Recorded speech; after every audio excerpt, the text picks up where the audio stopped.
warahmatullahi wabarakatuh. Waalaikumsalam warahmatullahi wabarakatuh. Alhamdulillahilladzi hadana lihada wa ma kunna linahtadiya laula an hadana Allah. Allahumma salli wa sallim ala sayyidina Muhammadin wa ala alihi wa sahbihi ajma'in, amma ba'd. Faqad qala Allah subhanahu wa ta'ala fi Qur'anil Karim, a'udzu billahi minasy syaithanir rajim, bismillahirrahmanirrahim. Wa man ahsanu qawlan mimman da'a ila Allah wa amila shalihan wa qala innani minal muslimin. Shadaqallahul azim.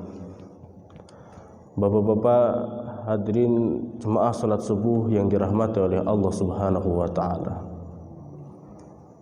Patutlah kita bersyukur kepada Allah Subhanahu wa taala atas karunia yang telah Allah Subhanahu wa taala berikan kepada kita. Begitu banyak nikmat Allah Subhanahu wa taala yang telah Allah Subhanahu wa taala berikan kepada kita, sampai tidak terhitung nikmat Allah Subhanahu wa taala yang telah Allah berikan kepada kita. Ulama sampaikan nikmat Allah Subhanahu wa taala yang diberikan kepada kita lebih banyak daripada air hujan yang diturunkan ke muka bumi ini. Kalau air hujan ini ada masanya, ada waktunya, ada musimnya. Tidak setiap menit hujan, tidak setiap jam hujan, tidak setiap minggu hujan, tidak setiap bulan hujan. Akan tetapi nikmat Allah Subhanahu wa taala setiap menit musim, setiap detik musim, setiap jam musim, setiap minggu musim. Tidak henti-hentinya Allah Subhanahu wa taala memberikan nikmat kepada kita. Dari semenjak kita dilahirkan ke muka bumi ini hingga saat ini, Allah Subhanahu wa taala tidak henti-hentinya memberikan nikmat kepada kita. Kemudian alhamdulillah pada saat ini kita pun juga diberikan kenikmatan untuk melaksanakan salat subuh dengan secara berjamaah di masjid di mana azan dikumandangkan. Ini adalah semata-mata karunia, nikmat, hidayah dari Allah Subhanahu wa taala. Banyak orang di luar sana yang kenikmatannya sudah sedikit demi sedikit Allah Subhanahu wa taala cabut. Satu orang telah dicabut oleh Allah Subhanahu wa taala kenikmatannya. Kenikmatan apa? Kenikmatan untuk melaksanakan salat subuh dengan secara berjamaah. Hadirin kaum muslimin rahimakumullah, maka patutlah kita selalu bersyukur kepada Allah Subhanahu wa taala. Begitu banyak nikmat Allah Subhanahu wa taala yang telah diberikan kepada kita. Kalaulah kita tidak bersyukur kepada Allah Subhanahu wa taala, khawatir ada yang dicabut dari nikmat Allah Subhanahu wa taala ini. Jangan yang besar saja. Hari ini menganggap mata kita bisa berkedip ini adalah yang sepele. Padahal tidak, hadirin yang mulia. Kalau dicabut satu saja nikmat Allah Subhanahu wa taala, mata kita bisa berkedip, yang tadinya bisa berkedip jadi tidak bisa berkedip, maka hadirin yang mulia akan merasakan kesengsaraan yang selama-lamanya. Di dunia dia akan sengsara, dia tidak bisa istirahat, matanya melek terus, kena debu segala macam. Kalau Allah cabut nikmat, bisa berkedip. Kalau Allah cabut, tangan kita bisa bergerak, tangan kita tidak bisa bergerak. Allah berikan ujian, tangan kita keseleo sedikit saja, pasti kita akan merasakan kesakitan. Maka alhamdulillah hadirin yang mulia, atas karunia dari Allah Subhanahu wa taala, kasih sayang Allah Subhanahu wa taala, Allah Subhanahu wa taala masih memberikan nikmat kepada kita. Nikmat Allah Subhanahu wa taala tidak terhitung. Wa in ta'uddu nikmatallahi la tusuha. Jikalau engkau mau menghitung nikmat Allah Subhanahu wa taala, maka tidak akan mampu. Dalam satu keterangan, apabila daun-daun di muka bumi ini, baik yang sedang ada, akan ada, maupun yang sudah tidak ada, dijadikan kertasnya untuk menghitung nikmat Allah Subhanahu wa taala. Ranting-ranting dijadikan penanya. Air yang ada di daratan maupun yang ada di lautan dijadikan tintanya untuk menghitung nikmat Allah Subhanahu wa taala. Nikmat Allah Subhanahu wa taala tidak akan pernah terhitung. Hadirin yang dirahmati oleh Allah Subhanahu wa taala, begitu banyak nikmat Allah Subhanahu wa taala yang telah Allah Subhanahu wa taala berikan kepada kita. Dan kemudian tidak lupa pula salawat serta salam untuk kita curah limpahkan kepada baginda Rasulullah sallallahu alaihi wasallam, yang mana atas pengorbanan beliaulah, atas pengorbanan tetesan darah, tetesan air mata beliau, alhamdulillah agama sampai ke Indonesia. Agama datang ke Indonesia bukan dibawa oleh burung, bukan dibawa oleh angin, bukan dibawa oleh air, tetapi dibawa atas pengorbanan baginda Rasulullah sallallahu alaihi wasallam. Nabi ini tidak jarang pergi dengan baju putih wangi, akan tetapi pulang-pulang dengan baju kotor berlumuran darah. Hadirin kaum muslimin rahimakumullah, beliaulah yang rela bajunya kotor demi tersebarnya agama, demi umat manusia selamat azab dari api nerakanya Allah Subhanahu wa taala. Beliaulah yang rela giginya patah demi apa? Demi untuk bagaimana umat manusia ini selamat dari azab api nerakanya Allah Subhanahu wa taala. Hadirin kaum muslimin rahimakumullah, alhamdulillah pada saat ini Allah Subhanahu wa taala kekalkan hidayah kepada kita. Hidayah ini terbagi menjadi 5 bagian. Yang pertama ada hidayatul ilhami, yang kedua hidayatul hissi, yang ketiga hidayatul akli, yang keempat hidayatul dini, dan yang kelima adalah hidayatul taufiqi. Hidayatul ilhami, hidayah berupa naluri. Ini biasa diberikan kepada bayi, kepada kucing. Kucing ini matanya masih merem, akan tetapi ketika dia ingin menyusui, maka dengan isyarat dia bergerak pelan-pelan sampailah ke keran puting ibunya, menyusuilah. Bayi pun juga demikian, tidak terucap dengan saya ingin susu, tidak. Hanya dia menangis, ibunya pun paham, maka ibunya berikan susu. Ini adalah hidayatul ilham. Kemudian yang kedua hidayatul hissi, berupa panca indera.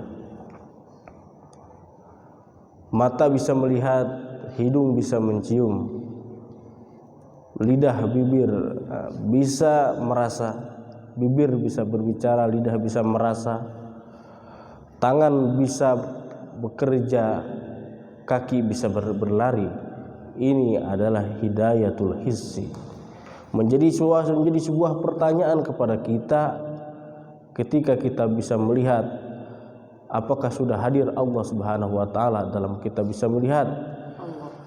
Menjadi sebuah pertanyaan kepada bagi kita, apakah kita bisa bernapas dengan hidung, mencium dengan hidung? Sudahkah hadir Allah Subhanahu wa taala dalam setiap penciuman kita? Menjadi sebuah pertanyaan kepada kita ketika bibir kita bisa bergerak, lisan bibir lisan, lidah bisa merasa hadirkah Allah Subhanahu wa taala. Ketika tangan kita bergerak, bekerja, sudahkah hadir Allah Subhanahu wa taala. Ketika kaki kita bisa berjalan, sudahkah hadir Allah Subhanahu wa taala. Hadirin kaum muslimin rahimakumullah. Dengan hidayatul hissi ini, marilah kita hadirkan Allah dalam setiap keadaan. Dalam setiap kita bisa melihat, dalam kita melihat, dalam ketika bisa berbicara, dalam kita bisa menghirup udara, dalam kita bisa bekerja, dalam kita bisa berlari. Hadirkan Allah Subhanahu wa taala dalam setiap keadaan. Kemudian yang ketiga, hidayatul akli. Hidayatul akli itu adalah hidayah berupa akal. Alhamdulillah pada saat ini yang duduk di majelis ini semuanya mempunyai akal sehat. Kalau tidak ada akal sehat, mungkin kita berada di suatu ruangan yang namanya RSJ di Grogol sana. Hadirin yang mulia, betapa penting hadirin yang mulia mempunyai hidayatul akli ini, hidayah berupa akal. Hadirin kaum muslimin rahimakumullah, satu orang walaupun ganteng, walaupun cantik, akan tetapi dia tidak mempunyai hidayatul akli, maka kegantengan, kecantikan itu tidaklah gunanya. Akan tetapi satu orang buruk, hitam, miskin juga, tidak mempunyai apa-apa, akan tetapi dia mempunyai hidayatul akli, mempunyai akal, maka bergunalah dia dibanding dengan yang orang ganteng tadi, cantik tadi, akan tetapi dia tidak mempunyai akal. Kemudian yang keempat itu adalah hidayatul dini, hidayah berupa agama. Alhamdulillah sedikit demi sedikit kita mempunyai agama. Allah Subhanahu wa taala berikan kepahaman kepada kita mengenai masalah agama. Kemudian yang terakhir adalah hidayatul taufiki, hidayah berupa untuk bagaimana kita mampu bisa mengamalkan. Orang yang mempunyai hidayatul dini belum tentu mempunyai hidayatul taufiki. Akan tetapi orang yang mempunyai hidayatul taufiki pasti dia mempunyai hidayatul dini. Hadirin yang mulia, artinya apa? Tidak sedikit orang yang tahu agama, tidak sedikit orang yang tahu bahwa melaksanakan sholat di masjid tempat azan dikumandangkan itu adalah sunnah, atau itu adalah kewajiban baginya, tetapi orang enggan melaksanakannya. Tidak sedikit puasa di bulan Ramadan itu wajib. Tidak sedikit orang tahu kalau puasa di bulan Ramadan itu adalah wajib, tetapi tidak sedikit juga orang yang tidak melaksanakan puasa di bulan Ramadan. Tidak sedikit orang yang tidak sedikit orang tahu ibadah haji itu adalah kewajiban bagi yang mampu. Akan tetapi tidak sedikit juga orang yang kemampuan untuk berangkat haji ke Baitullah, akan tetapi dia tidak mau untuk melaksanakannya. Alhamdulillah pada saat ini Allah Subhanahu wa taala kekalkan hidayatul taufik kepada kita sehingga kita mampu melaksanakan salat, berzikir, berdoa kepada Allah Subhanahu wa taala, dilanjutkan dengan itikaf. Hadirin yang mulia. Hadirin yang mulia, patutlah kita syukuri hadirin yang mulia, lengkap sudah Allah Subhanahu wa taala berikan nikmat kepada kita. Syukurlah kepada Allah Subhanahu wa taala atas segala karunia hidayah dari Allah Subhanahu wa taala, kenikmatan Allah Subhanahu wa taala, baik hidayatul ilhami, hidayatul hissi, hidayatul akli, hidayatul dini, hidayatul taufiki, Allah Subhanahu wa taala berikan kepada kita. Bersyukur terus kepada Allah Subhanahu wa taala dengan cara apa? Dengan cara bagaimana kita selalu melaksanakan perintahnya dan menjauhi segala larangan-larangannya. Hadirin kaum muslimin rahimakumullah, orang pun tidak dikatakan kategori orang bersyukur kepada Allah Subhanahu wa taala sebelum melaksanakan 4 perkara. Yang pertama yaitu adalah zikrul mun'im, yang kedua adalah taatul mun'im, yang ketiga adalah tasarrufun ni'am, yang keempat adalah tahafudun ni'am. Zikrul mun'im, ingat kepada yang memberikan nikmat. Ketika kita makan, kita ingat bahwa yang memberikan nikmat adalah Allah Subhanahu wa taala. Sedikit saja Allah cabut, kasih penyakit sariawan saja, satu saja, jangan banyak-banyak, satu saja di lidah, hilanglah rasa nikmat makan itu.